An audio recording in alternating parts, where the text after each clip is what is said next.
Oh, this guy is great. He beats up your kidnappers, pays your hospital bill, has the bodies cleaned up for you, scrubs evidence for you, and he's gonna get me a job.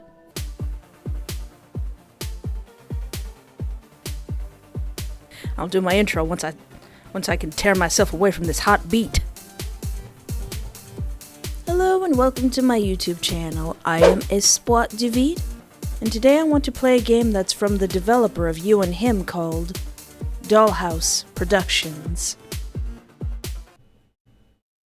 Viper. Glasses clatter and waiters bustle back and forth, but I refuse to take my eyes off of you in spite of the ongoing chaos. You're perched at the bar, perpendicular from where I'm seated. Your date's hands rest on your thigh. They squeeze intermittently. Intermittently. What does this word mean, editor me? Thank you. Once, twice, 3 times. Oh, you don't look too happy about that, Viper.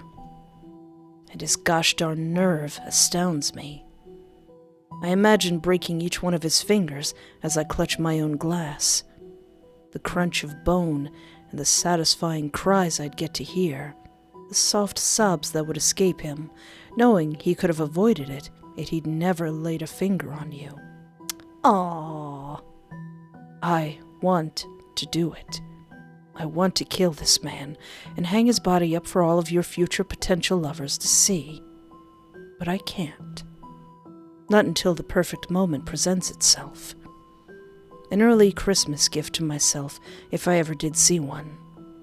My eyes roam back over to you as my thoughts become twisted, and in an instant, that ball of rage untangles itself. Your presence soothing the anger I hold deep inside. You're like a balm to my soul. Do you know that? Without you, I'm incomplete, a shell amongst the living. When we're apart, I can feel myself fracturing into pieces. It's made worse by the fact that you and I can never truly be one. Even if I were to cut you open, from your sternum all the way down to your pelvic bone, and crawl inside of you, there's no way for my body to merge with yours. I don't think you need to do all that. I don't even think sex is enough. What I want is so much deeper than a moment of gratification. I want to sink into the marrow of your bones. I want to be the blood that pumps through your veins and keeps your heart beating. I want to be the reason that you breathe. I want to claim you in ways no other human is physically capable of, and to understand you on a level that only we could know. I know this man sitting beside you isn't capable of that. He's no doubt thinking of the ways he can find a way into your bed, forgoing the pleasure of your company, your beautiful mind, in favor of your body. How do I know? It's in the ways he touches you, poking and prodding at you like you're some slice of meat he got from the butcher's market. It's unbearable seeing you degrade yourself with a guy like him. Hey, you leave my faceless, soon-to-be, possibly very dead date alone. I'm so angry. I jab my fork down and almost break my plate in the process. The waitress tending my table gasps and reels back. Her eyes are wide and more than a little afraid as I stare at her, unblinking, because I want to unnerve her enough to leave. Sorry. She scuttles past, clutching the menu she's holding to her chest. I say nothing. There's no point. Looking down, I realize I've stabbed my fork repeatedly into my slice of pie so much that it's turned into a pile of mush, no longer edible for me to eat. You can still eat that, you'll just need a spoon. I shove it to the side. Nothing here tastes good anyway. I only ordered dessert so I could linger since he kept ordering you drinks. God, I could kill this man. You're flushed, cheeks tinted pink as you sway on your bar stool. Are you drunk? You never drank with me. Or did he slip something into your glass? Could I have missed it? The possibility makes me want to drag my nails down his putrid-looking face, his skin peeling in long strips from where I would scratch him. I imagine shoving my butter knife into his eye sockets and rooting around until I pop them out. Dang it all.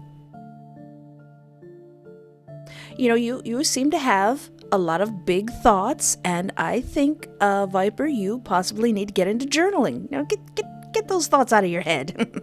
I watch as you giggle at something your date said as you touch his arm, leaning into him, and it takes everything I have not to drag your date out of his chair by the ends of his hair. You touched him. You touched me like that on our first date. Do you remember? I know you do. It's something I can't forget, not for as long as I live. I knew I'd never be the same after you opened yourself up to me, like a petal coming into full bloom. Your lips were parted, and your eyes were full of fire that killed any uncertainty remaining as I joined you on the bed after we made it back to your place, and I laced my hands with yours. Aww. It was my first time. The first time I'd ever gotten so close to another human being. The first time I'd craved someone so violently. I'm guessing that we broke up because you're not the fun kind of crazy, you're the crazy kind of crazy. I watch as you throw back another drink and place it on the bar. You're standing up, and he's holding you close to his body, grinning at the bartender like he knows he's about to get laid tonight. I watch as you wobble. A frown tugs at my lips. I stand up at the same time and throw the tip onto the table, my food already paid for as I trail a ways behind you two as you make your way outside and into the cold night air. Thick, lazy snowflakes drift towards the ground. Icicles feel like they form on my lungs, making it harder to breathe. I pull my hood up in order to fend off the weather. It sours my mood more than before. It's cold, and this a-hole didn't even think to bring a car to keep you warm. It's freezing this time of year, and New York doesn't exactly have the safest streets. The crime rate's skyrocketing, and the black market booming. No, someone's gonna take my kidney. I would know, because that's where my business is involved. I'm not a good guy. Really? I had no idea, Viper. Being inside your mind for this long, I had no idea. I've done bad things, horrible stuff that would make anyone run in the other direction if they knew what was good for them. But I'm better than the man standing beside you. I would have at least had some consideration for your well-being, unlike him. And I can sense he's up to no good. I know a bad guy from a mile away, and he's full of red fluffing flags. Don't let him fool you. Or maybe he already has considered how trusting you are to let him guide you down the street. I guess it's a good thing I'm here to ensure nothing happens to you. You're so naive sometimes, it drives me crazy. I think you're already crazy. It's why I'm here, to keep you safe. Eep! I'm so focused on you that I accidentally bump shoulders with someone, and when I try bulldozing past, they shove me backwards. Watch where you're going! I level my gaze with his. He doesn't appear intimidated. A man who's clearly seen better days and reeks of liquid courage. My eyes flicker back to you. You're further ahead, and this man is wasting my time. I didn't want to lose sight of you. The man you're with can't be trusted. Look at me and... He's cut off as my fist sinks into his gut, and I watch him sink to the ground, gasping for air. This is New York, no one's gonna do a thing, no one cares. I'm not the tallest or strongest guy around, but I know my way around dangerous people and how to make someone hurt. I don't take too much pleasure in it. There's not much that makes me feel anything. Only you elicit any emotion. Stay out of my way. Got it? The man nods, still gasping for air where I struck him in the solar plexus. Owie. No one pays him any mind, or me for that matter. They step around him, and when I see he's not going to get in my way again, I do too, and peer up to where I last spotted you. Only, you're no longer there. Oh, snap! Meld. Did you take a turn somewhere? I hurry to shoulder past the throng of people, searching for your face in the crowd, but find no trace of you. I only looked away for a fluffing second. Uh-oh. Meld. I hit the crosswalk where a crowd of people gather at a heavy intersection, a faint murmur of people chattering rising to a soft buzz that fills my ears.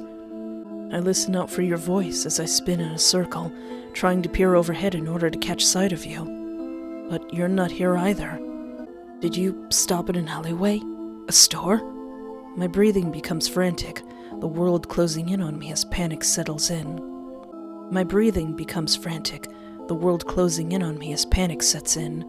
Where did you go? Where did you go? That man's going to do horrible things to you, and I need to stop it. I won't let him touch you. I can't. You're clearly drunk and not within your right mind to sleep with that man. Please, I have to know where you are. Where did you go? I'm tugging at my lip ring so hard while I'm lost in thought that blood trickles down my lips, and I taste copper on my tongue. Oh, is that what that is? I mean, I figured it was some cool fashion statement, but that seems dangerous. Calm down. Reason slices through my internal panic, and I force myself to breathe and relax my shoulders, letting go of my piercing. Freaking out won't do me any good. I need to focus on logic and reasoning. There's a possibility he could have hailed a cab or an Uber, but then why go down more than half a block in order to grab one? Unless the bar has cameras. So do most of the stores within this shopping district, and there's a known blind spot just up ahead. The knowledge of that makes the hairs on the back of my neck stand on end. I knew it. I fluffing knew something was off about this guy. My gut tells me that's where the two of you are headed. I waste no time in picking up the pace. You. Me? Uh-oh. The world tips and sways as your date half carries you down the street. The edges of the world feel odd and fuzzy, a giggle bursting past your lips, and before you know it, you're lowering yourself down onto your knees, unable to stand. Something doesn't feel right. You never drink on dates. As an escort, it's within your MO to always stay on guard around clients. Never drink alcohol, and never take your eyes off your glass or plate. It's what you've always done. Oh. So, how did he manage to slip you something? You try getting up, but your body refuses to cooperate, and nausea swirls into your gut.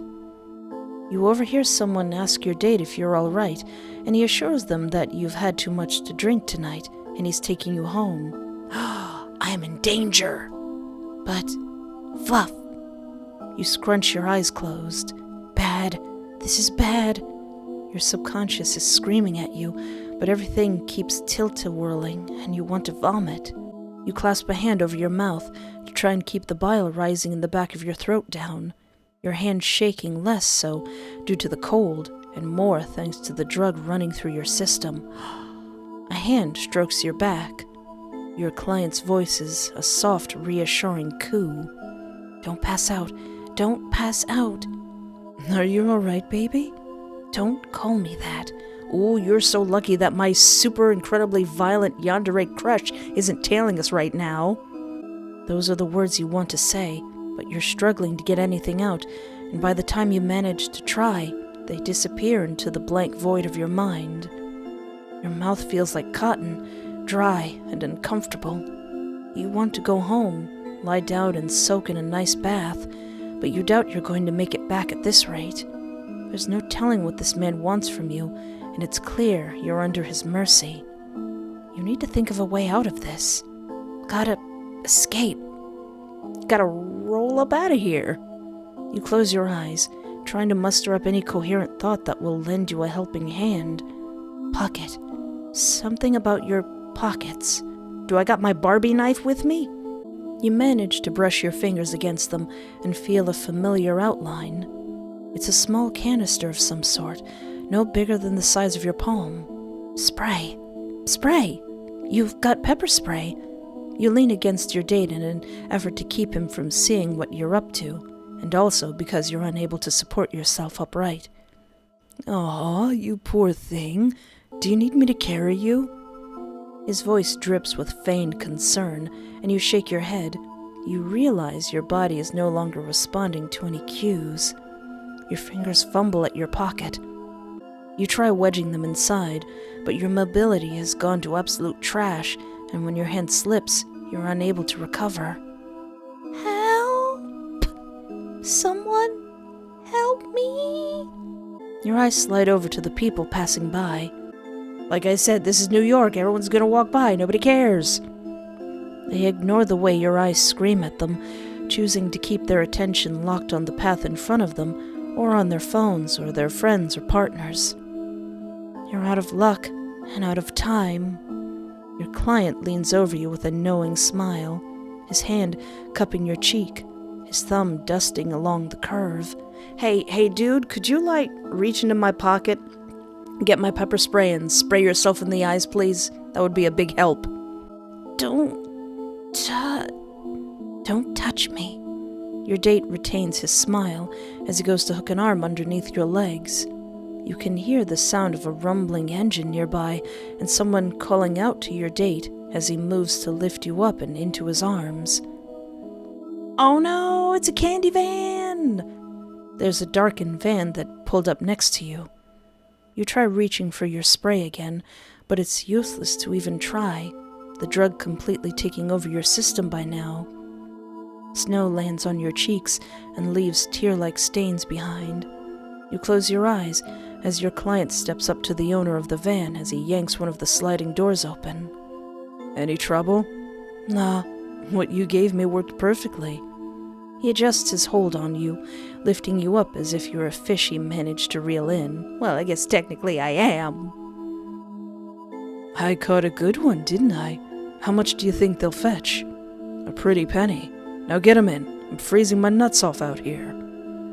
"Bossy today," your client says with a laugh, and you feel a gust of warmth as he lowers you into the car, your back meeting plush leather seats as he buckles you in. "Help! I am being abducted! Again!" You hear your client step back as if surveying his work. "All right, let's..." "Oh!" He's cut off when you hear a loud crunch and something wet splattering against the ground. A thump follows soon after. "What the Oh!" The second guy doesn't even get to finish before he lets out a grunt, like he got struck in the stomach by some harsh force. You try opening your eyelids to see what's going on. "Yay! This is probably also bad, but still, better than being trafficked." They open a fraction of the way, your gut twisting, and you catch sight of a lean figure towering above your client and his friend, the newcomer's fists bruised and bloody. He's breathing hard. He's got a sick lip ring. Your client groans, and the newcomer's head whips in his direction. He screams and lifts his arms when the newcomer lifts up the heel of his boot and slams it down onto his head. There's a gut-churning noise when his boot connects, like an eggshell breaking, and blood pours from what was once the face of your client, gore sticking to the bottom of the newcomer's shoe. You expect screaming from passers-by and are surprised to hear none. This is New York, nobody cares. Wherever they parked, it was out of view. You didn't even realize. The newcomer steps back and spits at the spot next to your client's stilled body. When he turns to you, you expect him to drag you out of the car by your wrists and finish you off in the same way he just did to the other two.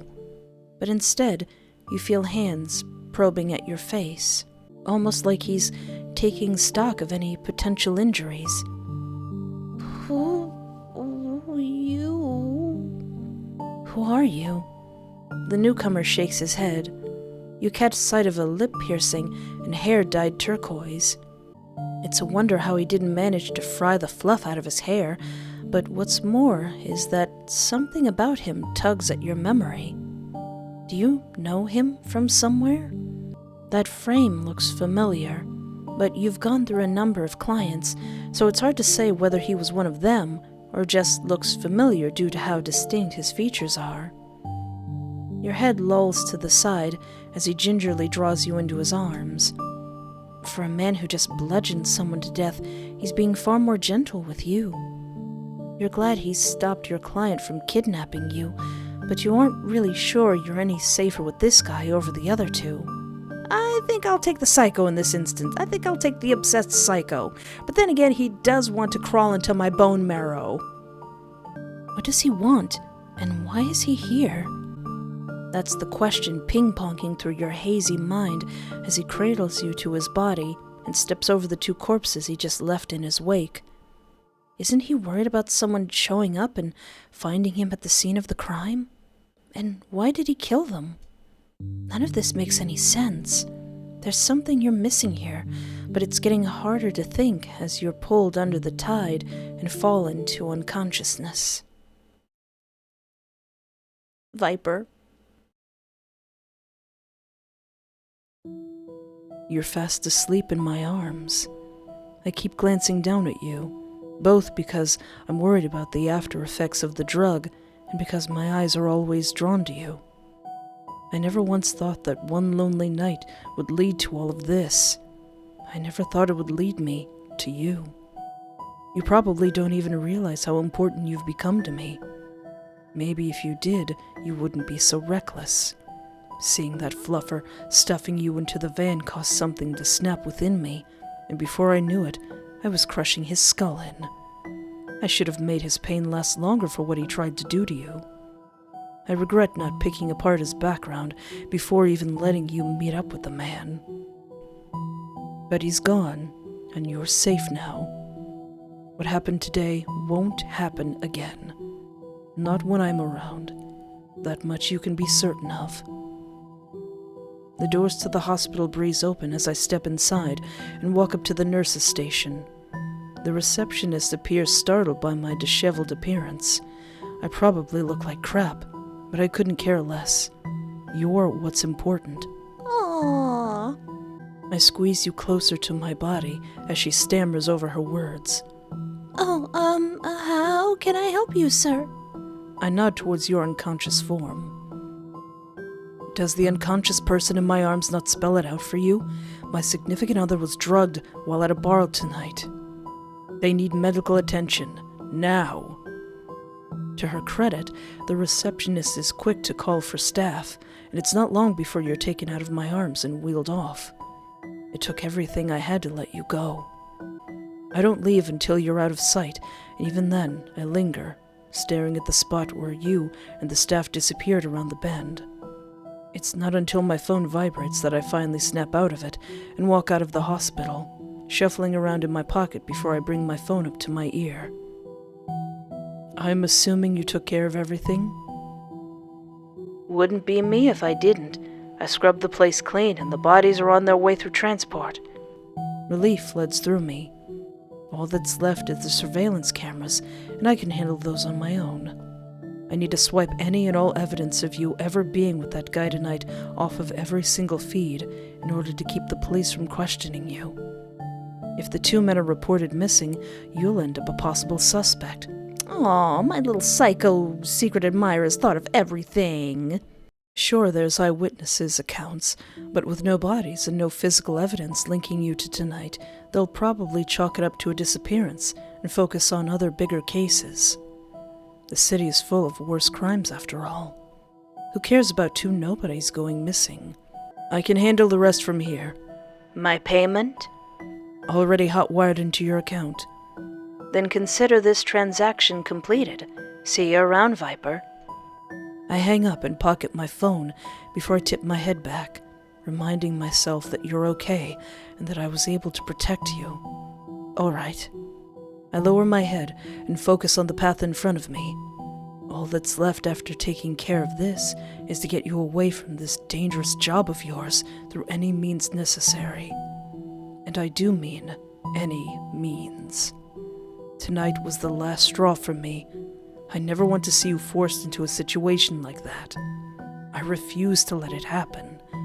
I'll corrupt every single device of yours just to keep you off that escorting services app you use, if that's what it takes. There's far better jobs out there with top-of-the-line security that values the safety of their workers, and I know just the place that's perfectly suited for you. The best part is that I'll work there too. That way, I can watch you day in and day out without the fear of losing track of you. Oh, this guy is great. He beats up your kidnappers, pays your hospital bill, has the bodies cleaned up for you, scrubs evidence for you, and he's gonna get me a job. Tonight won't be the last time you see me, because the next time we meet, I'm sure it'll be at DollHouse Productions. That's the name of this game. Man, I am intrigued. If you're unfamiliar with this developer, they write some amazing stories, and I will leave a link to their page in the description. Like, every single game I've played from them just has me on the edge of my seat. Man, Viper sure is a great stand-up guy. He's gonna get me a job, he's gonna watch me day and night, he's gonna monitor all my devices. Who could ask for a better stalker? But I would really appreciate it, and it would greatly help out my channel if you would like, subscribe, ring the bell, comment, or interact in any way that is comfortable for you. And we're also trying to make it to 100,000 subscribers. And if you're in the mood for more creepy, stalkery, yandere, obscenely obsessive visual novel characters, feel free to peruse my channel, as I seem to favor those.